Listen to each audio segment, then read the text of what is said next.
Hello, everyone. I am Ebony S. Bailey. Listen, y'all already know who I am by now. And you know who this girl is beside me. I'm sorry, this woman, this lady beside me.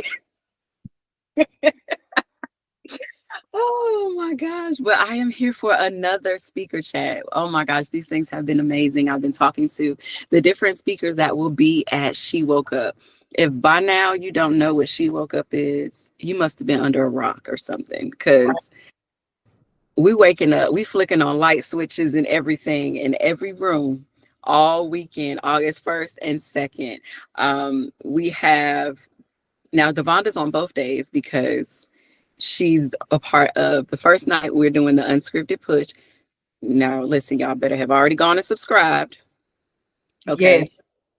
Yes. Y'all better subscribe on YouTube and watch all 10 episodes. The 10th episode comes out this Thursday. So make sure you watch. If you ain't caught up, go ahead and get caught up because you don't know what you're missing. No, binge watch. Listen, binge watch. Binge watch the episodes of the unscripted push so that when you get in the room on Friday, you can push with us, okay? Yes. Because I am going to, because y'all know I'm a chair dancer. So I'm gonna be in the chair just getting. But yes, but we're excited about it because this conference this year is called She Woke Up Dominating.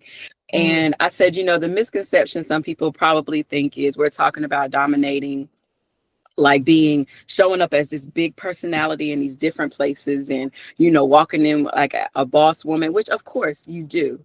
But no, we're talking about it from the inside out, because a lot of people don't realize that what's on the inside of you protrudes on the outside. And so you don't realize that what you are dealing with internally shows up in so many areas.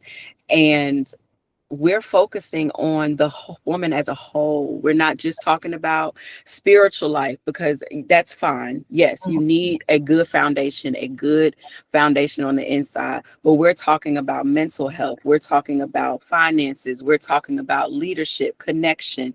We're talking about many things. And we want to make it practical, because you need to be able to walk away from this and be able to apply it to your life. So I jumped right ahead because me and DeVonnda record so many things. I act like everybody just know what's happening. No, this is not an episode of Unscripted. DeVonnda McCormick is coming to us on day 2 of the conference to talk about leadership. Yeah. Many of you, if you don't know, she is a corporate beast, okay? Y'all might think, I know y'all see her silly posts, but she plays no games in the corporate space. She's doing meetings. They fly her out to places to do trainings. Like, she is your associate director of a large company in RTP, IQVIA. Like, she does have her mark in the marketplace, but she does it also in corporate. And so she's coming to talk to us about how to transition that leadership in both places. Like, you can lead and first of all, she's a Black woman in a corporate space that is dominated by predominantly white males. Yeah. And actually, for my team is white women. So yeah, for those of you that don't know, I am an associate director for a pharmaceutical company in the RTP, and what we do is we kind of provide copay support for patients and people that actually need help when it comes to financial coverage for specific type of medications. I do immunology medications mostly, and specialty medications. So being a Black woman in leadership has been a roller coaster. I have been in leadership for, I think this year would be my 10th year that I have been in leadership, and I have been progressing ever since. So I started out as an agent. A lot of people don't know I was actually in the spaces of education, which I did not like. It wasn't for me. That's what I went to school for. My master's is in education. And then I transitioned to the corporate world. But I just went in as an agent because I was so lost. I didn't know what my direction was, what I was going to do. I was like, let me go in the call center and let me just do something. Because I went to school all these years just to end up in a call center, which is nothing wrong with that. But that's just not the direction that I thought that I was going into. And so, guys, I just worked my way up. I did not think in a million years I would be an associate director. This was not in the plan for me. This is not what I thought that I was going to have. I always wanted to be the person that's just focused on myself. I never saw myself leading people, being a people leader, doing trainings, implementation. I have a team of 200 people. I never saw in a million years that I would be over 200 people. I'm like, God, you have been preparing me. And sometimes we rush things in life, but I'm so glad God was strategic and did what he did in my life, because I would have ruined it back then, because I had to learn my attitude. I had to learn how to speak. I had to learn how to talk to people. I had to learn, it's already a stereotype around Black women in leadership and being managers. And it feels good that the people that are on my team or been a part of my team have said, you have been the best leader I have ever had. So teaching other leaders how to lead and be leaders, in the actual workplace. When I tell you, like, I love what I do, it was a time where I was just like, I was so lost. I did not know where I was going, what I was going to actually do. And so someone actually saw something in me, because I was comfortable being an agent. And it was a lady that told me, she was like, oh, you're going to be not a lady, actually, Nicole. One of my girlfriends, she was a supervisor at the time. She was like, oh, you're going to be a supervisor. I was like, I don't like people like that to be over people. And she was like, well, you're going to be a supervisor, watch. And I lied to you not, I think we had that conversation 2 months later. They asked me. It wasn't something that I went after. Wow. It wasn't something I applied for. It was something that they asked me, do you want to be a supervisor? And you just have to do this little interview because we have to do it. But I wasn't looking for it, you guys. It came to me, it dropped in my lap. And I have been in leadership ever since. And I just been working my way up. And I lie to you not, I have never applied for any of the positions that I have been in. They were brought to me. They created for me. So people saw things in you, and they pulled them out, or they helped develop those things. So what would you say to the person that is in, they desire, because I know you said you didn't desire it, but there are some people that desire to be in those positions. What would you say to that person that they need to do in order to prepare them for, because you got to have a certain mindset to be a leader, but also the skill set also comes along with it as well. So what would you say to that person that needs to prepare their mind and their skill set for leadership roles? First of all, a lot of people don't know that you have to study the position that you're actually going to and make sure that you have those actual qualifications. If you don't have those qualifications, then you need to do something about getting those qualifications. And I talk to a lot of Black women because we are stereotyped. We have to, it's just facts. It's not something I'm making up. It's just that we have to have more than any other woman in the workplace. We have to have education. We have to have certifications, in order to be successful in the workplace. It's just common. That's what we actually have to do. But what I would say is learn the position that you're going to. And a lot of people don't know this. When you have an actual resume and you're applying for a job that you've never done before, we have a system that we run your resume through. So if anything in your resume does not coordinate with what it is that you're applying for, we won't look at your application. And a lot of people don't know that. So when you're applying for a job and you are applying for millions of jobs and you're not getting called back, it's because of your resume. So you want to make sure that your resume actually has what is actually in that actual job post. So if they're asking for education, and you don't have education, unfortunately, they will bypass and interview somebody with actual education. And don't be worried if you don't interview well. I have interviewed a lot of people that don't interview well, but they do very, very well on the job.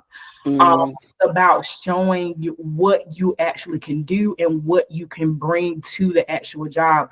When you actually go on these interviews, always have a 30, 60, 90-day plan. This is what I would do in the first 30 days at this company. This is what I would do in the next 60 days. This is what I would do in the next 90 days. And if you want to work for that company, you need to study that company. What is their mission? What is it that they need to do? You have to wow people that you're actually interviewing. And what I've noticed is a lot of people don't go prepared. It's just that you're applying for so many jobs and you're just applying. The reason why you're not getting callbacks is one, your resume, and one, because when you go on the interview, it's just another interview for you. You have not studied that actual job. So that's what I would actually recommend. First, start with your resume. Second, study the actual company and the actual role. If you don't know, we have AI. It's so many things that can tell you what stuff mean. Research it. And then you go and wow them in those interviews where they'll look like, oh, we got to have this person on our team. Because they took the time to understand. And because I've noticed, like, for me, in being in other roles, if a company comes and takes over another company, sometimes we've had some successful mergers and some not so successful mergers, because some people come in and they come in ready to just change everything. They don't learn the culture, they don't learn the people, they don't understand. They just say, I feel like you can be doing this better and this is how, without understanding even why it went that way. And so being able to study them, it gives you a bigger vantage point on, okay, maybe this is why, maybe the trend changed here because this happened. And that's good to know. She talked about resume. Oh my gosh.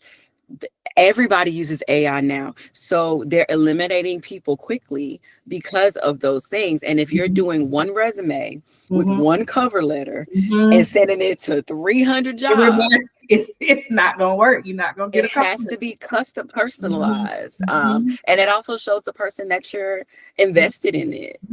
Yeah.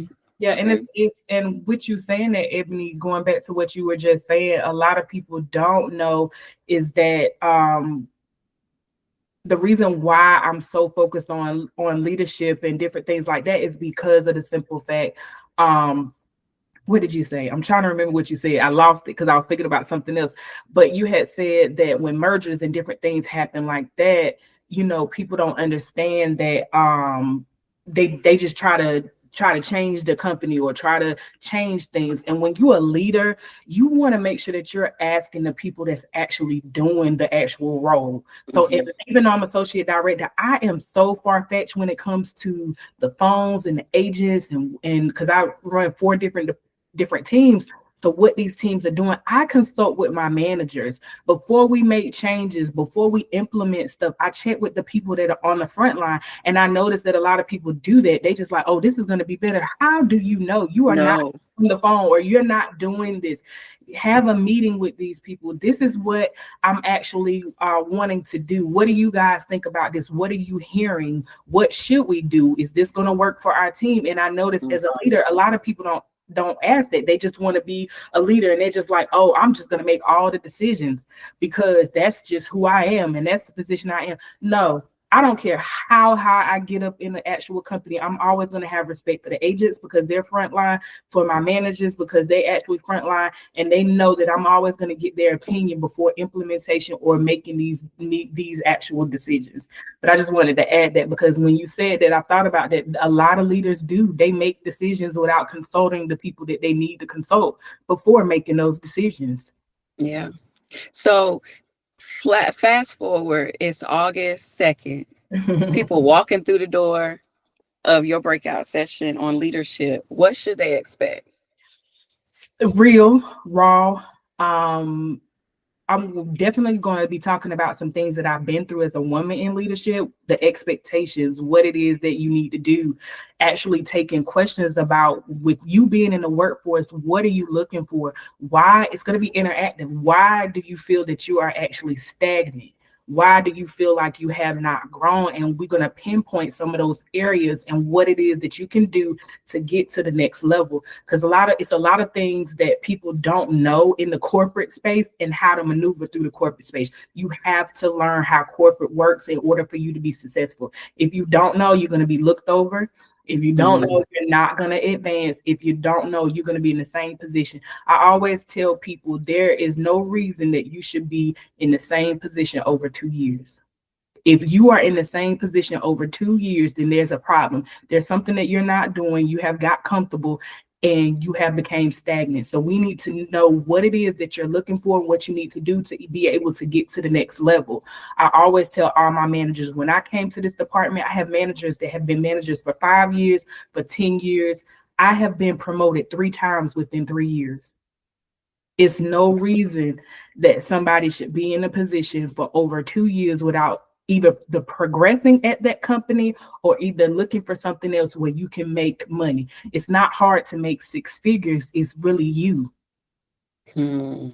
So how do you merge because you are a believer and you are in corporate, how do you merge the two? Or are you one that says, nope, it's separate? Like, how do you navigate that space? It can't be separate because I have to pray on a daily basis when I go to these meetings and when I say things, and before I go to my one-on-ones, before I lead anything, I'm always in prayer. So my faith, I can't keep it separate. What I do keep separate is because of HR and the bylaws of corporate is bringing up my religion in the actual corporate space or trying to defer somebody to what it is that I believe in. That's when the problem comes in corporate spaces. I don't think you have to separate it, but you just have to be mindful of how you use it within the corporate space. So with me, I'm going to pray before meetings. I'm going to pray before I lead something. When I'm traveling to these, I'm on the plane praying, on the plane, making sure I get there. I'm praying before I lead anything that God speaks through me in a way that people will understand what it is that I'm saying in these corporate spaces. So me and God can never separate. It's just being mindful how I actually portray things and the things that I say, because you can't end up in HR. So you don't have to separate it. You just have to be mindful of the spaces that you utilize religion, because you don't want to end up in HR. You don't want to end up losing your actual job. But you can, as a believer, I believe that you can change atmospheres. And then I have seen it where I go in and people just become uncomfortable or they don't understand why they the way that they are. It's because you are the light. You have stepped in there with authority and walking in that room like you own that room. And then it caused everything to shift in the shift. So yeah, I wouldn't separate it. It's just about being mindful and tactful of how you do it in certain spaces. But you can set that atmosphere, because I'm praying. I'm like, oh God, help me to understand the questions that they're asking. Right. Help me to be able to relay this. Help me to understand what it is that the information that the executives are providing. Help me to be able to talk on these calls. Help me to be able to talk to my managers. I'm about to have a hard conversation, lead my tongue. Like, those are the things that I say before I go into anything. And I'm a beast. I don't play no games when it comes to, you can't be timid when it comes to being higher up in these positions, because people will take advantage of you. But those are the things that I would talk about, especially being a woman and a woman of color, how to define if people be like, oh, she don't play no games. My leadership know that, oh, they'll put me in position, oh, Vaughn gonna get them straight. She don't play no games at all. And about when you act like you need a job, people treat you differently.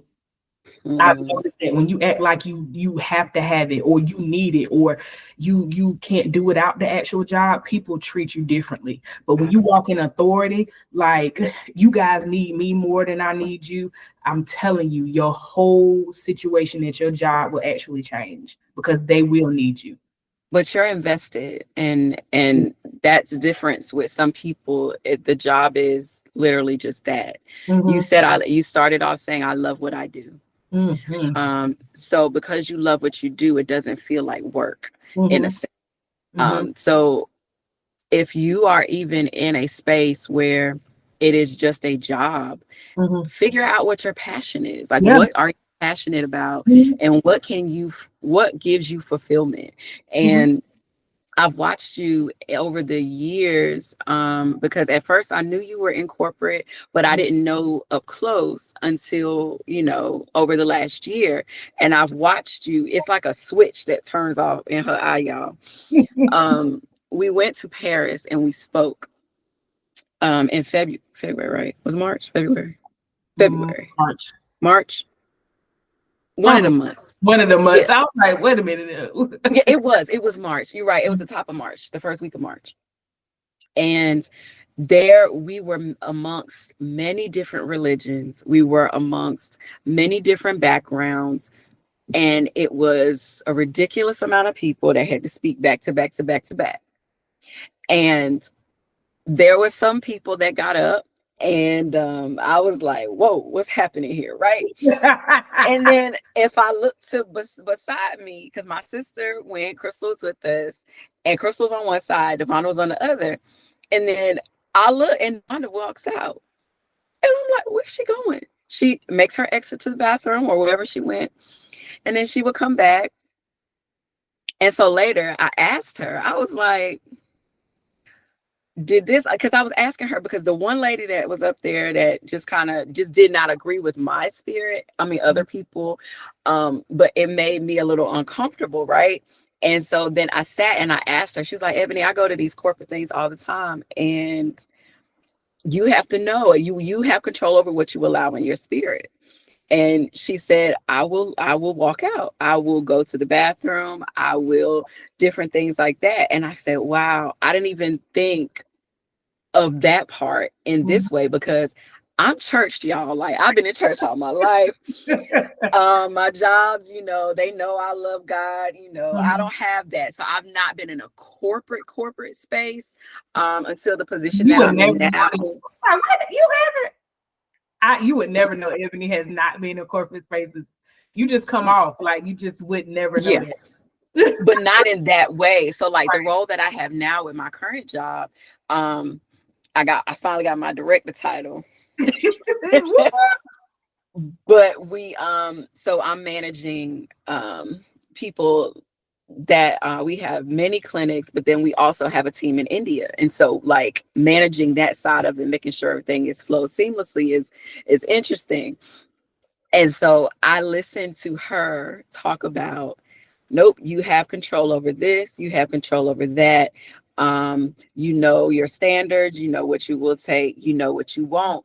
And then just bringing that to the forefront, it helps you too with being in those spaces, understanding, okay, my standard is this, and I'm not going to allow you to infiltrate my space with whatever it is that you're carrying, because the Holy Spirit done kicked in, and I know what you got on want at my house. And so I can vacate. And so I do appreciate that about you learning, and I'm learning how that switches, and her face is straight business. Okay.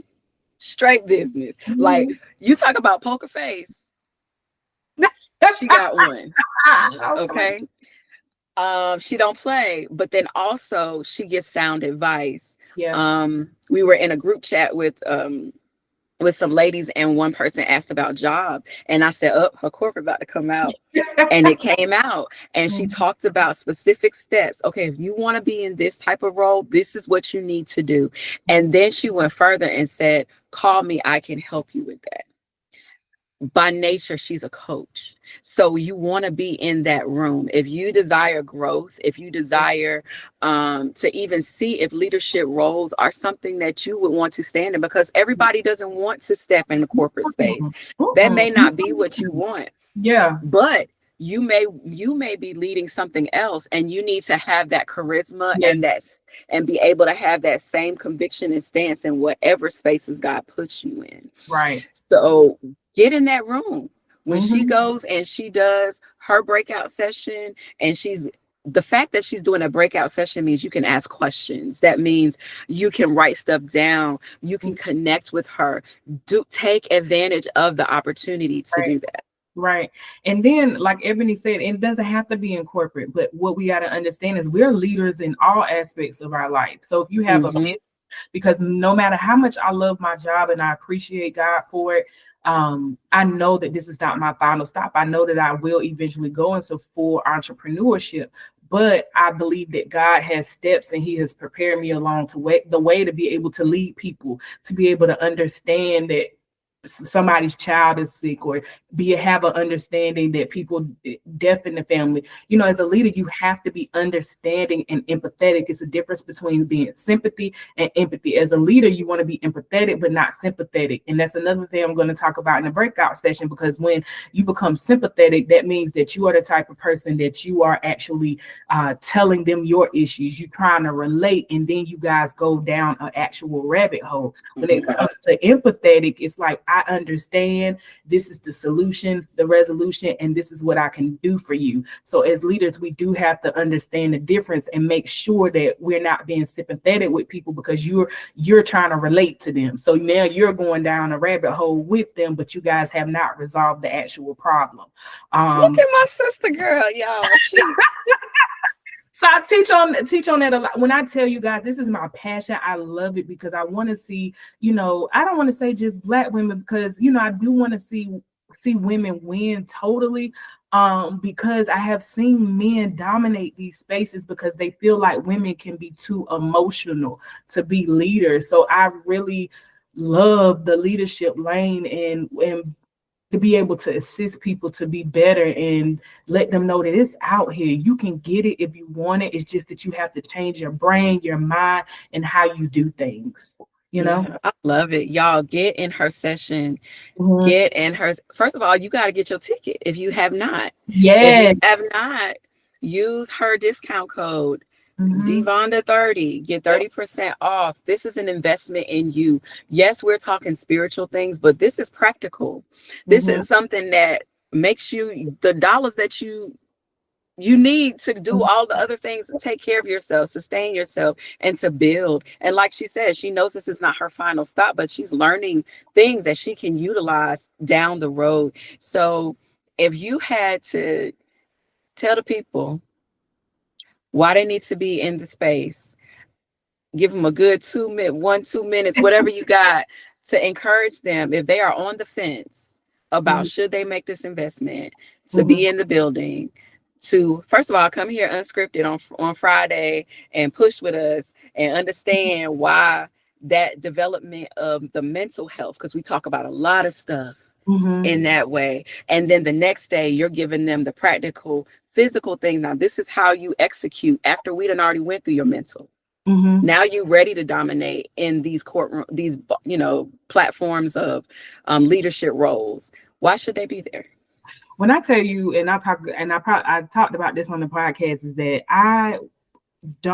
everybody know me. They know I do not back up something I do not believe in. I don't care who it is, what it is. I can love you to death, but if I don't believe in what you're doing, I'm just not going to do it regardless. Because I don't want my name attached to just anything. When I tell you Ebony is not just my friend, I believe in everything she does because I know her heart and her ultimate goal. So when she started She Woke Up, I have been on every episode of She Woke Up. Before she really developed and understood what she had, I was on her platform because I was like, man, it's time for me to wake up and stop being in the background. Like I was just comfortable being in the background. And I think Ebony doesn't understand. She was the caterpillar. I probably said that wrong. But anyway, the things that have happened in my life, she was a part of the first of me starting to speak and starting me to do things and actually waking up. She was the first person asking me to be on her platform and talk and do things or whatever, and didn't even realize it. I didn't realize it until I started going back and things started popping up. I'm like, Ebony, the one that started all this, it's her fault, you know. I'm doing all this talking.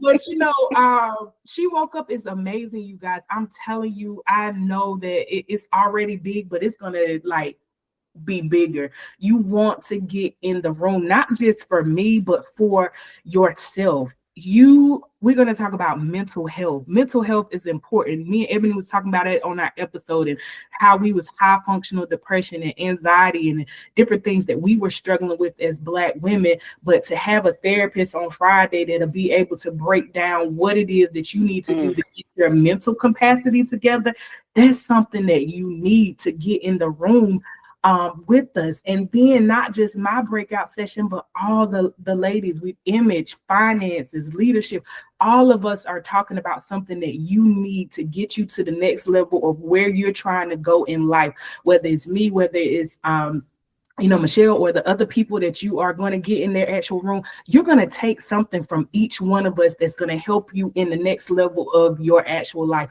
When I tell you that this conference is amazing, nobody else is doing things like this to care about your mental health and your abilities to get you to the next level. You need to get in the room. And I said this on the podcast, but if you don't have the finances, or you feel like you just can't make it because of your finances, I will sponsor somebody. Like, please, I want you guys to get in the room to actually get an understanding of yourself from the inside out. It's time for us to wake up. We have so much life left. If you waking up today and you still alive, it's a reason that you still here. You woke up. So we need you to get in the room so that you can get what it is that you need to get to the next level. Yes, August 1st, August 2nd, Friday night, Saturday Friday night is that day we're going diving in deep. We're gonna slide you in there, get you a little bit active, but then we're gonna sit you down on that couch, and you're gonna understand why you mentally need to fix this part here, so that when you do, God does release you and release you to these different places that you've been praying for, you are mentally able to carry the weight. Because some people, that's how people crumble. They did not do the work beforehand. And then when God gives them their opportunity, they did not do the work to sustain themselves to stay there. So Friday, Saturday, be in the room. Definitely head to shewokeup.com, register, get your ticket, come out there, hang out with us, because we know that this is an investment in you that you will see results in. Make sure you stay tuned. There are more speaker chats coming. These all have been amazing so far. Be in the room. That's all. Like, I don't know what else to say. Oh, she dancing. Be in the room. I don't know where I get this little. I don't know. Be in the room on Friday. You'll see it. Them shoulders be doing some stuff, y'all. See me in the back, because I can't dance, y'all, but I'm gonna be moving these shoulders. So them shoulders be going. All right. Well, thank you, DeVonnda, for your time. And y'all, we will see you August 1st and 2nd. Bye. Bye, y'all.